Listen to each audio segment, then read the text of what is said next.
Pension exclusion is critical for us in this part of the world, that is referring to the African continent, simply because there are situations that tend to perpetuate it. The first one is the composition of the labor market, which is dual, having formal sector market and informal labor market. And most of what is contributing to the low pension coverage is actually informal labor markets, because they are not easily attracted to the existing pension schemes because they do not suit their circumstances. So for us to grow pension coverage, we really need to be innovative and find ways and means of ensuring that informal sector workers, who form the majority of the workforce, are able to enroll in different pension arrangements.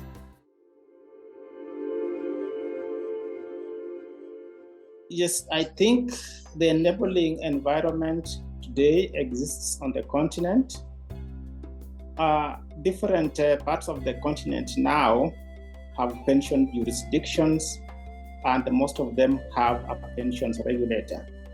Some have a distinct pensions regulator, like the case for Kenya, but in other jurisdictions they have super regulator, which means that they're regulating a bigger financial sector other than pensions. So like in Rwanda, you find them regulating the banking sector, the capital market, the insurance sector, and the pension sector. The same applies to South Africa.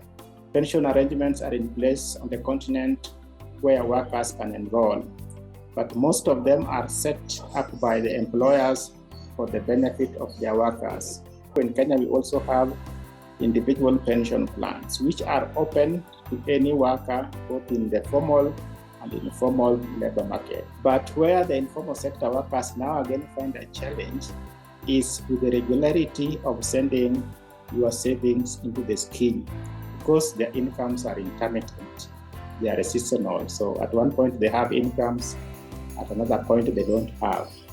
So that has required that we innovate. And we have seen examples of innovation on the continent. In Kenya, we have an innovation of Ambao pension plan, which now allow informal sector workers to send in different amounts of contributions at different times, depending on how they get it. But they have capped the lower limit to 20 Kenya shillings, which is like 20 cents of a dollar. So that one comes in. So that enables them then to join and be able to contribute towards their pension savings, however small it is. But it also allows them that if they hit a jackpot or they get a bonus of some sort, they can send increased amounts to cover for the deficit that exists. I think you could be aware that the mobile telephones have created a framework which has allowed this. And it's allowed this because it has made it convenient for workers in the informal sector to send in their contributions to the pension scheme from wherever they are, whether they are at their businesses or whether they are at their homes. The existence of mobile telephony, which almost each and every person on the continent has, and because of the development of digital financial services, actually based on the mobile phones, I can call them mobile financial services, that has now enabled informal sector workers to join either independent individual pension plans or micro pensions that have been innovated on the continent, like the Ambao pension scheme or Ijohiza, Rwanda. In some jurisdictions like Rwanda, like Kenya, like Nigeria, and we hope this picks up in most of the pension jurisdictions in the continent, is that there's a political will to grow pension coverage. We've seen this in Rwanda now, where through the Ejohiza micro pension platform, government is doing a matching contribution at least for 3 years. So that gives impetus for people to join. So if you put in a shilling and the government puts in for you a shilling, and for a period of 3 years, by the time the government stops its contributions, you as a member, you are now used to making those contributions.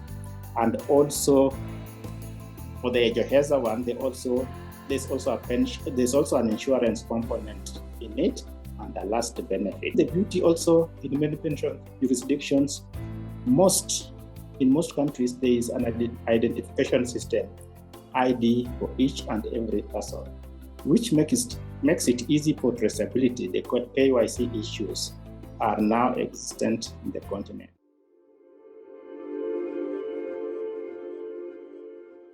In wonderful ways, and I think it creates the awareness to begin with, so that helps. And I think the pension solutions and the project that they are now engaged in doing a template for mobilizing pension enrollment in different jurisdictions on the continent is really innovative. Innovative in the sense that we do not require to develop that template for each and every country. We just do it once. We hope we achieve it. And once we have done it once, other countries just adopt it and employ it. So templatizing this particular component, which is a project of pinBox solutions, is really very welcome at this particular point. Because the objective is to really make it very simple for everybody, particularly members, to be able to send in their contributions, check their balances, and to be able to receive benefits when they stop working, when they retire, in a simplistic way, so that it is not complicated at all.